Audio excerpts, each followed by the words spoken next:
Hola a todos y bienvenidos al canal. Hoy les traigo algo realmente escalofriante que no dejará a nadie indiferente. Prepárense para sumergirse en el oscuro y perturbador mundo de las historias de terror sobre bebés.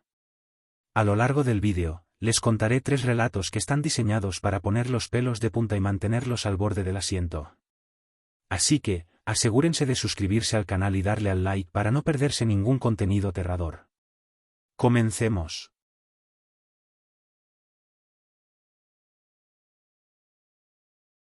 Era una noche oscura y tormentosa cuando Santiago y Clara abordaron el tren nocturno que los llevaría a un pequeño pueblo en la sierra, conocido por su misticismo y antiguas leyendas.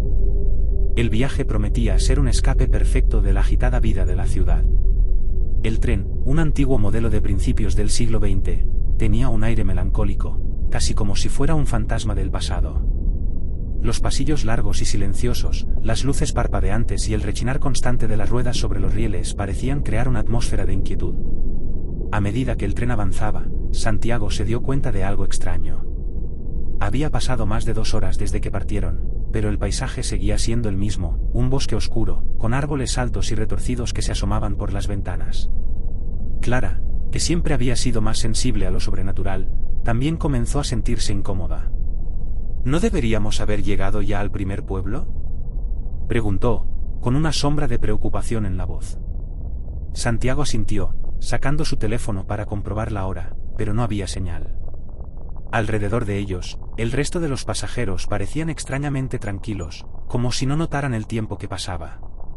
Algunos dormían, otros leían, pero nadie miraba por las ventanas. Intrigados, Santiago y Clara decidieron caminar hacia el vagón-restaurante para hablar con algún empleado. Mientras avanzaban por los pasillos, notaron algo perturbador: los rostros de las personas parecían cambiar brevemente al pasar frente a ellos, como si se difuminaran o envejecieran por un instante. Sin embargo, cada vez que se detenían a observar con más atención, todo volvía a la normalidad. Al llegar al vagón-restaurante, lo encontraron desierto. Ni un solo camarero a la vista, solo mesas vacías y un silencio opresivo. Clara comenzó a sentir un frío intenso en el aire. Algo no está bien aquí, dijo, con los ojos muy abiertos. Este tren no es normal. De repente, una figura apareció al final del vagón. Era un hombre vestido con un uniforme de conductor de tren, pero su rostro estaba cubierto por una sombra inexplicable, como si la luz no pudiera alcanzarlo. Se acercó lentamente, con pasos casi imperceptibles, y cuando estuvo lo suficientemente cerca, habló con una voz ronca y susurrante. «Este tren nunca llega a su destino», dijo el hombre. «Todos los que suben aquí están destinados a perderse». Santiago sintió un escalofrío recorrerle la espalda. Antes de que pudiera reaccionar, el hombre desapareció, como si nunca hubiera estado allí. Alarmados, Santiago y Clara intentaron regresar a su asiento, pero los vagones comenzaron a cambiar. No reconocían las puertas ni los pasillos por los que habían venido. Parecía que el tren estaba jugando con ellos, atrapándolos en una especie de laberinto. Las ventanas mostraban ahora un paisaje extraño, desolado, con montañas negras y un cielo rojo, que no correspondía a ningún lugar de la tierra. En su desesperación, abrieron una puerta al azar y se encontraron en un vagón lleno de personas que no habían visto antes. Todos los pasajeros tenían la piel pálida, ojos vacíos y rostros inexpresivos. En sus manos sostenían billetes de tren viejos, cubiertos de polvo. Clara trató de hablar con uno de ellos, pero no recibió respuesta.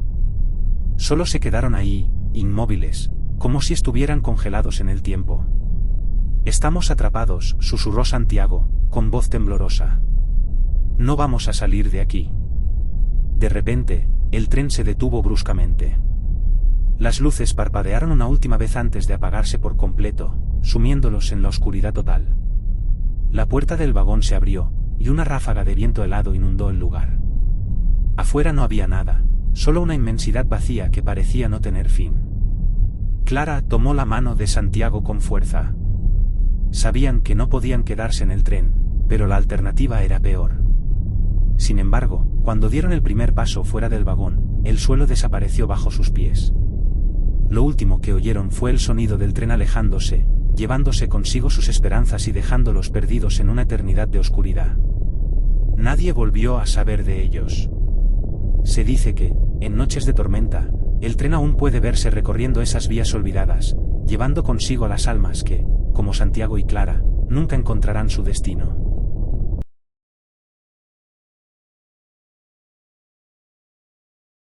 Había un viejo rumor que circulaba entre los viajeros más experimentados, un tren que aparecía solo en determinadas noches, cuando el cielo se cubría de nubes oscuras y el viento silbaba como si susurrara secretos antiguos.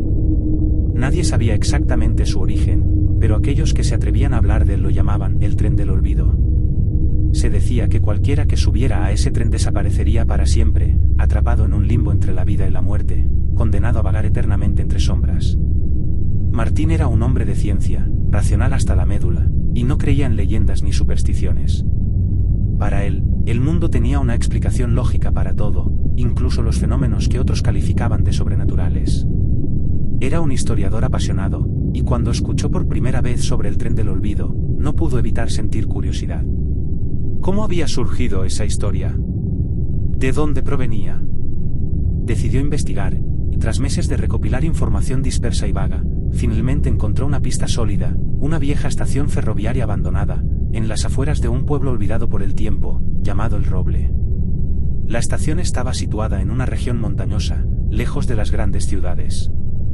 Martín llegó allí una tarde de otoño, cuando el sol comenzaba a ocultarse tras las colinas, y el frío se apoderaba del aire. El lugar estaba en ruinas, con la madera podrida y las vías cubiertas de maleza, como si no hubieran sido usadas en décadas. Había algo inquietante en la quietud del entorno, como si el tiempo hubiera olvidado aquel rincón del mundo. Martín había llegado preparado. Llevaba una mochila con provisiones, su cámara, una grabadora y varias linternas. Tenía la intención de pasar la noche en la estación, esperando cualquier señal de ese tren misterioso. Había leído que solo aparecía en noches especiales, cuando el cielo estaba cargado de electricidad, como si el propio aire anticipara una tormenta. Y esa noche, según el pronóstico, se avecinaba una tormenta eléctrica. Al caer la noche, los truenos comenzaron a retumbar en la distancia, y el cielo se llenó de nubes pesadas y oscuras. El viento empezó a soplar con más fuerza, sacudiendo las ramas de los árboles cercanos y creando un ambiente aún más desolador. Martín se acomodó en un viejo banco de la estación, observando las vías que se extendían hacia el horizonte, como si condujeran al mismo infierno. Pasaron las horas, y cuando el reloj marcó la medianoche, algo extraño comenzó a suceder. Un ruido suave, casi imperceptible al principio, empezó a emerger de la distancia. Martín se puso en pie, aguzando el oído. El sonido se fue haciendo más claro, era el típico traqueteo de un tren sobre los rieles. Incrédulo, dirigió su linterna hacia las vías, pero no había nada. Sin embargo, el sonido se acercaba cada vez más. De repente, la niebla comenzó a levantarse desde el suelo, cubriendo las vías en un manto denso y etéreo. Y entonces lo vio, entre la niebla, un tren antiguo, de otro tiempo, emergió de la oscuridad como si hubiera viajado a través de los años. Era un tren largo, de color negro y plata, con faroles amarillos que proyectaban una luz tenue y espectral. El metal brillaba, pero no de manera natural, parecía casi líquido, como si las formas del tren se distorsionaran a medida que avanzaba. Martín estaba atónito. Su mente luchaba por encontrar una explicación racional, pero no había ninguna. El tren se detuvo frente a la estación con un chirrido prolongado, como el gemido de un moribundo. La puerta de uno de los vagones se abrió lentamente, revelando su interior oscuro y vacío. Una invitación silenciosa. Contra su mejor juicio, Martín sintió la tentación de subir. Tal vez había algo de verdad en la leyenda. Tal vez este tren lo llevaría a un descubrimiento asombroso, algo que cambiaría todo lo que sabía sobre la historia y el mundo. Era su oportunidad. Con una mezcla de miedo y curiosidad, dio un paso hacia el vagón. El aire se volvió más frío al cruzar el umbral del tren. El interior estaba envuelto en sombras, con un silencio casi absoluto. Las luces del techo parpadeaban intermitentemente, proyectando sombras alargadas y cambiantes. Los asientos estaban cubiertos de polvo, como si nadie los hubiera usado en siglos. Se adentró más en el tren, caminando por el pasillo con cautela. Esto no puede ser real, se dijo a sí mismo en un susurro. Pero todo lo que veía y sentía contradecía sus pensamientos. A medida que avanzaba, comenzó a notar detalles perturbadores. Los pasillos parecían alargarse más de lo que deberían. Cada vagón que cruzaba se sentía más extraño, como si el tren cambiara con él. Los asientos de cuero, las ventanas opacas y las luces parpadeantes le daban al lugar un aire de decadencia, pero también había algo más, algo que lo acechaba. Martín sintió una presencia. Una sensación de que no estaba solo. Se detuvo y miró alrededor, intentando escuchar algo. De pronto, un susurro apenas audible rompió el silencio, como si miles de voces estuvieran hablando al mismo tiempo, pero sin decir palabras comprensibles. «Hola», llamó Martín, con el corazón latiendo con fuerza. El tren se estremeció ligeramente, y las luces se apagaron de golpe. Ahora estaba completamente a oscuras, solo con el sonido de su respiración y los latidos de su corazón. Entonces, sintió un movimiento detrás de él. Algo lo estaba siguiendo, algo que no podía ver, pero que sabía que estaba allí. Comenzó a caminar más rápido, luego a correr, pero el tren parecía no tener fin. Los vagones se volvían cada vez más antiguos y oscuros, y las sombras a su alrededor parecían cobrar vida. Finalmente, llegó a un vagón diferente, uno iluminado tenuemente por una luz rojiza. En su interior había gente, o al menos figuras humanas.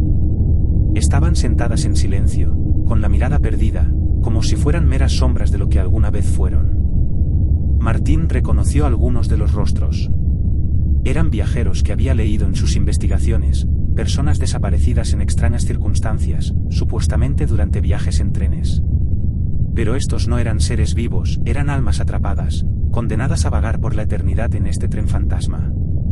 De repente, una de las figuras se levantó lentamente y se volvió hacia Martín. Su rostro era pálido, casi transparente, y sus ojos vacíos lo miraban con una intensidad escalofriante. El hombre abrió la boca para hablar, pero lo que salió no fue una voz, sino un grito ensordecedor, lleno de desesperación y sufrimiento. Martín dio un paso atrás, aterrorizado. El tren comenzó a moverse, más rápido de lo que debería ser posible. Los vagones temblaban violentamente, y las sombras alrededor de él comenzaron a cerrarse, como si el tren estuviera vivo, como si el propio olvido lo reclamara. Con el corazón a punto de explotar, Martín corrió hacia la puerta más cercana y la abrió. El paisaje que vio no era el de la estación del Roble ni de ningún lugar conocido. Era un vacío infinito, un espacio negro y sin forma, donde el tiempo no existía. Y entonces lo entendió, el tren no tenía destino. Solo viajaba, eternamente, entre las sombras del tiempo, recogiendo almas perdidas que se atrevían a desafiar su maldición. Cuando el tren finalmente desapareció en la niebla de la noche, Martín también desapareció con él, dejando solo una mochila olvidada en el banco de la vieja estación. El tren del olvido había reclamado una nueva alma.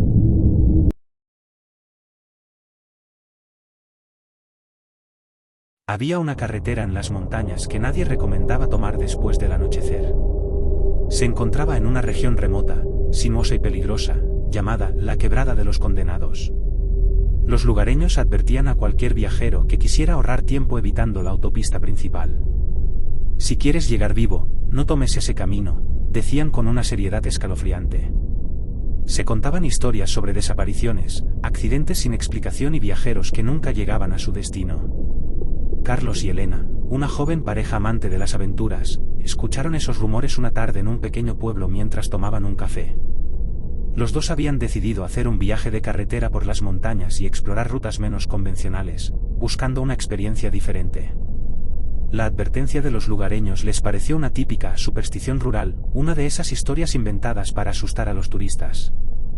«Vamos, no puede ser tan malo», dijo Carlos, sonriendo. «Además, es solo una carretera. Ahorramos unas 2 horas si la tomamos». Elena, algo más cautelosa, frunció el ceño pero finalmente cedió. Les gustaba desafiar lo desconocido, y la idea de una carretera prohibida solo añadía emoción a su aventura. La tarde ya caía cuando tomaron el desvío hacia la Quebrada de los Condenados. El cielo estaba cubierto de nubes, y una brisa helada comenzó a soplar desde las montañas. La carretera era estrecha, serpenteante y bordeada por un denso bosque que hacía difícil ver más allá de unos metros. A medida que avanzaban, la señal de sus teléfonos se desvaneció por completo. «Parece que somos los únicos en este camino», comentó Elena, mirando las luces traseras del último coche desaparecer en la distancia, rumbo a la autopista principal. Carlos sonrió. Eso lo hace más interesante, ¿no crees? Sin tráfico, sin prisas. Solo nosotros y la carretera. Elena no respondió. Algo en el ambiente la hacía sentir incómoda. Había una quietud extraña en el aire, como si el mundo a su alrededor estuviera conteniendo la respiración. La oscuridad cayó rápidamente. Carlos encendió las luces altas del coche para iluminar mejor el camino, pero la niebla empezó a levantarse desde el suelo, espesa y densa, envolviendo el vehículo. Parecía surgir de la tierra misma, como si la carretera estuviera viva y tratando de ocultarse. Esto es raro, murmuró Elena, frotándose los brazos como si sintiera un frío repentino. Deberíamos haber llegado al siguiente pueblo hace rato. Carlos miró el reloj del tablero, frunciendo el ceño. Habían estado conduciendo más de lo previsto, pero no había señales de ningún pueblo, ni de estaciones de servicio, ni de ninguna señal de vida. Solo la carretera, cada vez más estrecha y retorcida. El viento afuera comenzaba a aullar, y las ramas de los árboles se movían violentamente, golpeando ocasionalmente el coche con un sonido sordo. De repente, algo cruzó la carretera frente a ellos.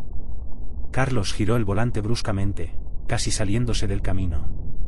¿Qué demonios fue eso?, exclamó, con el corazón acelerado. Elena miró hacia adelante, intentando ver algo en la niebla, pero no había nada. No lo sé, parecía una persona, ¿no?, dijo con la voz temblorosa. Carlos respiró hondo, tratando de calmarse. Debe haber sido un animal. ¿Un ciervo, tal vez? Pero Elena no estaba tan segura. Había visto algo más humanoide, aunque no estaba dispuesta a admitirlo en voz alta. El ambiente se había vuelto opresivo, cargado de una tensión que parecía impregnar el aire. Siguieron conduciendo en silencio durante lo que les pareció una eternidad. La carretera no tenía fin, y a cada curva parecía que estaban adentrándose más en una dimensión distinta, alejada del mundo que conocían. Los árboles a los lados del camino se veían deformados, sus ramas retorcidas se extendían como dedos largos y nudosos, casi tocando el coche. La niebla ahora era tan espesa que Carlos apenas podía ver unos metros más allá. Y entonces, lo vieron. A lo lejos, en medio de la carretera, había una figura de pie. No se movía, simplemente estaba ahí, de pie en la niebla, inmóvil. Parecía un hombre, pero algo en su postura y en la forma en que estaba ahí, sin reaccionar a las luces del coche, les dio escalofríos. Carlos desaceleró, acercándose lentamente. ¿Qué crees que es?, preguntó Elena en un susurro. Tal vez necesita ayuda, respondió Carlos, aunque su voz carecía de la confianza habitual. Cuando estuvieron lo suficientemente cerca, la figura finalmente levantó la cabeza, y ambos contuvieron el aliento. El rostro del hombre estaba cubierto por una oscuridad impenetrable, como si la niebla se hubiera concentrado alrededor de él. No había ojos, ni boca, solo una mancha oscura donde debería estar su cara. Carlos frenó de golpe. Elena lo agarró del brazo con fuerza. No, no hables con él, susurró, aterrada. El hombre comenzó a caminar hacia ellos, lento pero decidido, como si flotara sobre el asfalto. Las luces del coche no parecían iluminarlo, y su figura se deslizaba de manera antinatural, casi como si no estuviera tocando el suelo. Carlos puso el coche en marcha atrás, con el corazón latiendo desbocado, pero cuando miró por el retrovisor, la carretera detrás de ellos también estaba cubierta de figuras similares. Decenas de sombras oscuras, sin rostro, caminaban hacia ellos desde todas direcciones, rodeando el coche lentamente. «No hay salida», gritó Elena, mirando a su alrededor en pánico. Carlos pisó el acelerador, dirigiéndose hacia adelante. La figura frente a ellos desapareció en la niebla cuando el coche pasó, pero no sentían que la hubieran atropellado. El motor rugía, pero a pesar de que iban a gran velocidad, las figuras continuaban apareciendo en el borde de la carretera, sus rostros vacíos siguiéndolos a cada paso. «¿Qué está pasando?», exclamó Carlos, luchando por mantener el control. Elena lloraba en silencio, sus manos temblando mientras se aferraba al asiento. La carretera parecía interminable, como si estuvieran atrapados en un bucle infernal. No había señales, no había salidas, solo esa niebla maldita y las figuras que los perseguían. finalmente, tras lo que les pareció una eternidad, vieron una luz.